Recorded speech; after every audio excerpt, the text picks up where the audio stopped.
किसी दर्द दिल की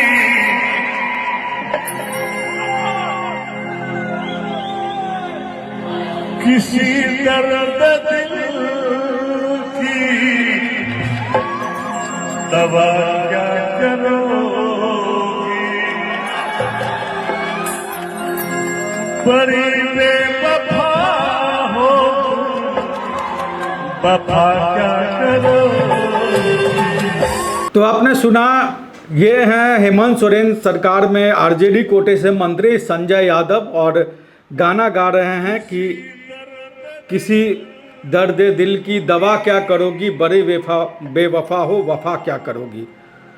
दर्द किसको है, बेवफा कौन है, वफा कौन कर रहा है, झारखंड की राजनीति में यह अब किसी से छुपा हुआ नहीं है। और हम समझते हैं कि राजनीति में कई ऐसे नेता होते हैं जो अच्छी सेटिंग करना जानते हैं, अलग अलग पार्टियों में सेटिंग।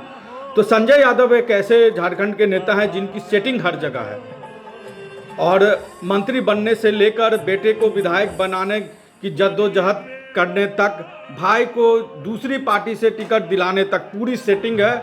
और इस सेटिंग करने के चक्कर में जब जिस सरकार में वो मंत्री हैं, जिसकी अगुवाई में वो मंत्री हैं, उसको कहीं ना कहीं दरकिनार कर दिया गया बिहार की राजनीति में, झारखंड की राजनीति में। झारखंड मुक्ति मोर्चा, हेमंत सोरेन की पार्टी झारखंड मुक्ति मोर्चा जो है वो बिहार में चुनाव नहीं लड़ रही है। और बेवफाई किसने की वो किसी से छुपी हुई बात नहीं है।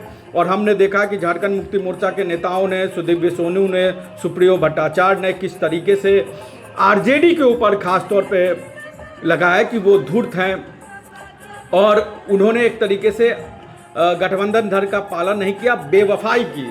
तो बेवफाई की बात झारखंड मुक्ति मोर्चा कर रहा है, लेकिन यहाँ मंत्री जी कर रहे हैं बेवफाई की बात कि बड़ी बेवफा हो वफा क्या करोगी। वो भी तब गा रहे हैं जब उनके मंत्री बनने पर या मंत्री बरकरार रखने पर तलवार लटक रही है। और माना ये जा रहा है, जिस तरीके से झारखंड मुक्ति मोर्चा का रुख है और जिस तरीके से झारखंड मुक्ति मोर्चा के कार्यकर्ताओं की डिमांड है, लोगों की डिमांड है, उस तरीके से माना जा रहा है कि आरजेडी कोटे के मंत्री संजय यादव को जल्द से जल्द कैबिनेट से विदा किया जा सकता है। इसकी संभावनाएं बन रही, इसके कयास भी लगाए जा रहे हैं।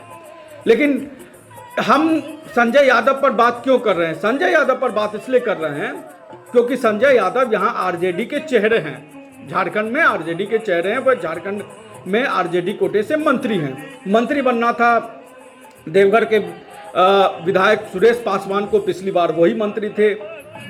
लालू यादव का आशीर्वाद मिल चुका था सुरेश पासवान को, लेकिन आखिरी वक्त में संजय यादव ने एंट्री मारी और जो सुरेश पासवान मंत्री बनने के लिए बिल्कुल तैयार थे, उनका पत्ता कट गया और संजय यादव मंत्री बन गए। और मंत्री बनने में तेजस्वी यादव की बड़ी भूमिका रही, क्योंकि तेजस्वी यादव जब गोड्डा में उनके घर गए थे तो उन्होंने उसी वक्त इशारा कर दिया था कि जब सरकार बनेगी तो उनको बहुत बड़ा कुछ मिलेगा। तो बहुत बड़ा ऐसा कुछ क्यों मिला, कैसे मिला, इसके पीछे क्या सेटिंग रही, वो तो संजय यादव बेहतर बता पाएंगे। लेकिन राजनीतिक गलियारों में कई तरह की चर्चाएं हैं कि किस सेटिंग के हिसाब से ये मंत्री बने झारखंड में हेमंत सोरेन की सरकार में। दूसरी सेटिंग इनकी है कि ये अपने बेटे को, मतलब खुद झारखंड में विधायक हैं, मंत्री हैं, और बेटे को, रजनीश यादव को, बिहार में विधायक बनाने पे लगे हुए हैं। और ये भी अपने आप में बड़ा अनोखा सेटिंग है कि बाप झारखंड का नागरिक, बेटा बिहार का नागरिक। अगर उस हिसाब से देखे तो अगर संयुक्त बिहार है तो पिता को ही बिहार का नागरिक होना चाहिए, बेटे को झारखंड का नागरिक होना चाहिए। लेकिन इनकी अपनी सेटिंग है, और उस सेटिंग के हिसाब से बेटे को विधायक बनाने के लिए पूरी जद्दोजहद वो लगे हुए हैं। किसी तरीके से आरजेडी का टिकट दिला, और मिलता भी क्यों नहीं, भले गठबंधन कुर्बान हो जाए। और कहलगांव एक ऐसा उदाहरण है जहां पर गठबंधन की पूरी तरीके से कुर्बानी दी गई है। यही नहीं कि झारखंड मुक्ति मोर्चा के साथ ही नहीं गलत किया गया, गलत कांग्रेस के साथ भी कहलगांव में हुआ। कहलगांव की सीट कांग्रेस की परंपरागत सीट रही है। सदानंद सिंह जो बिहार विधानसभा के अध्यक्ष थे, वो लगातार यहाँ से विधायक चुने जाते रहे कांग्रेस के टिकट पर, वो जीतते रहे और ऐसे समय में जीतते रहे जब बिहार में कांग्रेस के इक्का दुक्का विधायक हो गए थे, उसमें से एक विधायक सदानंद सिंह हुआ करते थे। तो एक तरीके से कहे तो कांग्रेस का ये पूरी तरीके से गढ़ था।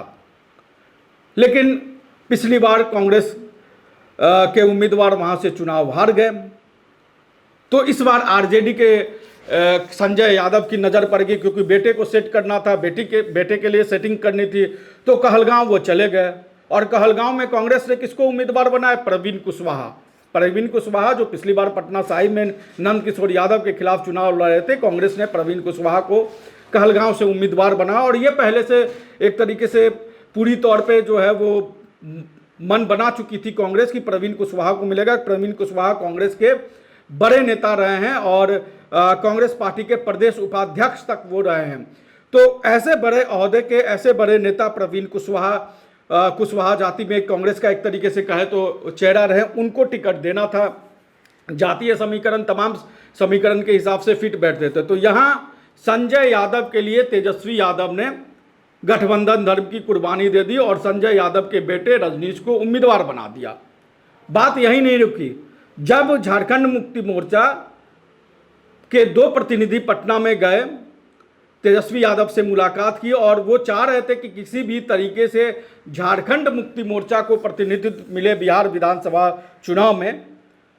दूसरी तरफ संजय यादव, जब झारखंड मुक्ति मोर्चा के दोनों थे, ये चाह रहे थे कि हेमंत सोरेन जो चाह रहे हैं कि झारखंड में चुनाव, झारखंड से बाहर बिहार में चुनाव लड़ा जाए, तो झारखंड मुक्ति मोर्चा के 2 नेता तेजस्वी यादव से इस बात को लेकर बातचीत कर रहे थे। लेकिन संजय यादव की टेंशन ये नहीं थी कि वो जिस सरकार में मंत्री हैं, जिस गठबंधन में मंत्री हैं, उस गठबंधन को कैसे बचाया जाए, उस सरकार को कैसे बचाया जाए, उसके नेता के चेहरा, उसके नेता जिसकी वजह से आज वो विधायक है हेमंत सोरेन। और ये बात किसी से छुपी नहीं है कि 2024 में जो विधानसभा का चुनाव हुआ, चाहे वो कांग्रेस के हो, चाहे झारखंड मुक्ति मोर्चा के हो, चाहे वो आरजेडी के हो, जो भी विधायक चुनाव जीत कर आए उसमें हेमंत सोरेन और कल्पना सोरेन की बड़ी भूमिका थी और उन लोगों ने कैंप किया, लगातार वहाँ कार्यक्रम किए, इस वजह से इन लोगों की जीत हुई।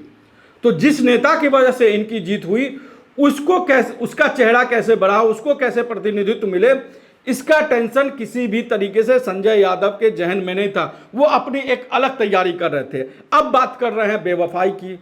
तो किसने वफा की, किसने बेवफाई की? और ये गाना तब गा रहे हैं जब उनके मंत्री बनने पर पूरी तरीके से तलवार लटकी हुई है और माना यह जा रहा है कि बिहार विधानसभा चुनाव के बाद या उससे पहले भी छठ पर्व के बाद इसको लेकर झारखंड मुक्ति मोर्चा कोई बड़ा फैसला कर सकते हैं। तो संजय यादव की जो राजनीति है, उस राजनीति को आपको समझना होगा। खुद झारखंड सरकार में मंत्री, हेमंत सोरेन सरकार में मंत्री, हेमंत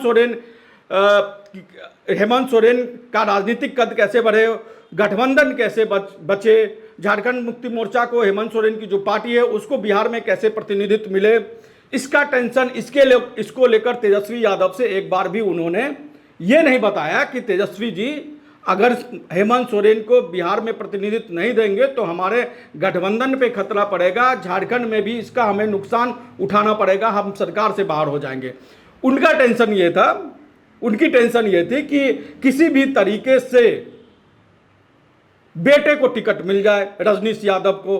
तो अब बेटे को टिकट दिलवा दिया। अब जब तलवार लटक रही है तो बड़ी बेवफा हो गाना गा रहे हैं। बेवफाई किसने की? बेवफा कौन है, ये झारखंड की जनता बखूबी जानती है। और जिस तरीके से संजय यादव राजनीति करते हैं, उस राजनीति को भी दाद देनी पड़ेगी, क्योंकि इनका परिवार एक तरीके से कहा जाए तो बाहुबलियों का परिवार रहा है। भाई जेडीयू से विधायक है, जेडीयू से उम्मीदवार हैं, खुद आरजेडी से विधायक हैं, अब बेटे को विधायक बनाने की लड़ाई लड़ रहे हैं, राजनीतिक लड़ाई लड़ रहे हैं। लेकिन इस पूरे एपिसोड में कहीं ना कहीं झारखंड में जो महागठबंधन है वो सूली पर चढ़ चुका है, उस पर खतरा मंडरा रहा है। और इसके लिए अगर माना जाएगा, जो सुदिव्य सोनू के अगर हम शब्दों में कहें तो राजनीतिक धूर्त की अगर बात की जाएगी, जो राजनीतिक धूर्तबाजी, धोखेबाजी झारखंड मुक्ति मोर्चा से हुई, तो उसमें एक किरदार संजय यादव भी जरूर हैं। और इस पूरे मामले को लेकर आप क्या सोचते हैं, हमें कमेंट बॉक्स में जरूर बताएं। नमस्कार, जोहार। रॉयल इंडिया में आपका स्वागत है। भारत के सबसे विश्वसनीय सोलर मोटर पंप और MPPT कंट्रोलर निर्माता रॉयल इंडिया का high performance movable trolley solar water pumping system प्रस्तुत है। बेहतर दक्षता के लिए डिजाइन किया गया और आसानी से ले जाने योग्य। सरकारी परियोजनाओं के लिए अनुमोदित देश भर के कॉन्ट्रैक्टर्स और एजेंसियों की पहली पसंद। MNRE द्वारा अनुमोदित, उल प्रमाणित, उद्योग मानकों के अनुरूप स्वदेशी उत्पाद। सार्थक ऊर्जा समाधान के लिए हमारे साथ साझेदारी करें। आज ही संपर्क करें।